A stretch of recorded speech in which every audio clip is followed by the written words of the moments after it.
సాధారణంగా నేను ఏదైనా సినిమా చూస్తే కంగారు పడకుండా బాగా టైం తీసుకొని ఆ సినిమా గురించి బాగా ఆలోచించి ఒక్కో పాయింట్ రాసుకొని ఇంతేనా ఇంకేదైనా మర్చిపోయానా అని చెప్పి మళ్ళీ ఆలోచించి సినిమా బాగున్నా బాలేకపోయినా నాకు చేతనైనంత వరకు కొంచెం పద్ధతిగానే రివ్యూ చెప్పాలనుకుంటూ ఉంటాను.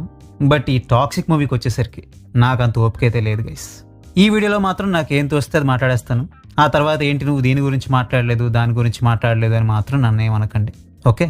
ఇంతకీ ఈ సినిమా ఎలా ఉందిరా అంటే అస్తవ్యస్తంగా, అగమ్య గోచరంగా, అసలు ఏది మొదలు ఏది తొదలు అనే సెన్స్ కూడా లేకుండా వాళ్ళకి ఇష్టం వచ్చింది వాళ్ళు తీశారు.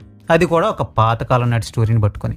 అంటే ఇదంతా నాన్ సెన్స్ ఫిల్మ్. అంటే ఎప్పుడైనా నాకు మూడ్ బాగాలేనప్పుడు GTA వైస్ సిటీయో శాన్ ఆండ్రియాసో పెట్టుకొని మిషన్లో ఏం చేయకుండా నాకు తోచినట్టుగా పిచ్చి పిచ్చగా ఆడుకొని దాని స్క్రీన్ రికార్డ్ తీసి చూస్తే అది కూడా ఈ సినిమాతో పోల్చుకుంటే సెన్సిబుల్ గానే ఉంది కదా అనిపించే అంత సెన్స్లెస్ గా ఉంది ఈ మూవీ. స్టోరీ ఏమో పాతకాలం నాటి స్టోరీ, కాన్ఫ్లిక్ట్స్ ఏమో ఒక అర్థం పర్థం ఏమీ ఉండదు. ఇంకా డైలాగ్స్ ఏమో మొత్తవదల సినిమాలో స్పూఫ్ డైలాగ్స్ ఉంటాయే ఆ మాదిరిగా ఉన్నాయి. రైటింగ్ పరంగా క్వాలిటీ ఏమాత్రం లేని మూవీ, టెక్నికల్ ఆస్పెక్ట్స్ పరంగా మాత్రం క్వాలిటీ అతరగొట్టేస్తూ ఉంటుంది. ఈ కథను నమ్మి ఎంతమంది పనిచేశారు, అది కూడా ఇంత కష్టపడి వర్క్ చేశారు అనుకున్నప్పుడల్లా వాళ్ళని తలుచుకొని జాలి పడాలో తిట్టుకోవాలో కూడా అర్థం కాని ఒక కన్ఫ్యూజన్లోకి వెళ్ళిపోయాను నేను. ఫస్ట్ హాఫ్ అంతా కూడా అసలు ఈ రాయ ఎవడు, ఈడెక్కడి నుంచి వచ్చాడు, వీడి పాస్ట్ ఏంటి, వీడికి ఏం కావాలి, ఎవరెవరితో చేతులు కలిపాడు, ఎందుకు చేతులు కలిపాడు, వీడికి లవ్ అంటే ఏంటో ఎలా తెలిసింది, ఇలాంటివన్నీ జరుగుతుంటాయి. ప్రీ ఇంటర్వెల్కి వచ్చేసరికి ఒక కాన్ఫ్లిక్ట్ పాయింట్ ని పట్టుకున్నారు. అక్కడ ఒక కీ మూమెంట్ దగ్గర ఇంటర్వెల్ ఇచ్చారు గానీ అప్పటి వరకు చూపించిన అర్థం లేని హింసకి ఆ క్యారెక్టర్స్ మధ్య జరిగే గొడవలకి మనకు మైండ్ పోయిందిరా అనుకుంటే ఇక సెకండ్ హాఫ్ అయితే వేరే లెవెల్లో ఉంటుంది. అసలు కథ ఎక్కడికి కదలదు. ఆ రాయ అనే క్యారెక్టర్ కొన్న ట్రామా చుట్టే కథ తిరుగుతూ ఉంటుంది. అసలు ఏంట్రా ఇదంతా, ఏం చూడడానికి కూర్చున్నారా మేము ఎంతవరకు అనుకునే లోపే క్లైమాక్స్ వచ్చేస్తుంది. సరే ఈ క్లైమాక్స్ అయినా ఏదో ఒక విధంగా తేల్చేసి మమ్మల్ని ఇంటికి పంపించారా అనుకునే లోపు ఆ క్లైమాక్స్ లో బుర్ర తిరిగిపోయే ట్విస్ట్ ఒకటి వస్తుంది.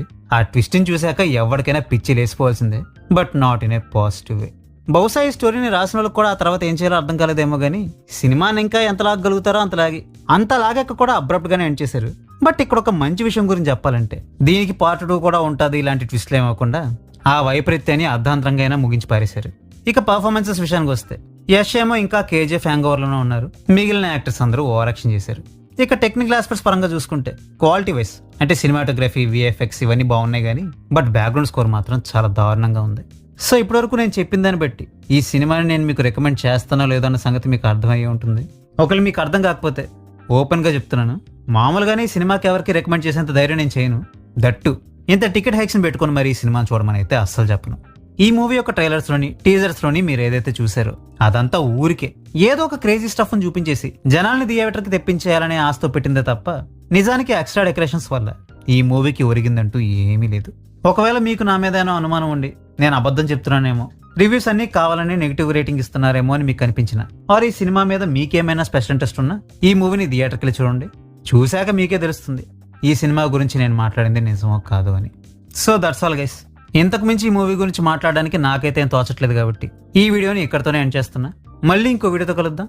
అంతవరకు సెలవు, టాటా బాయ్.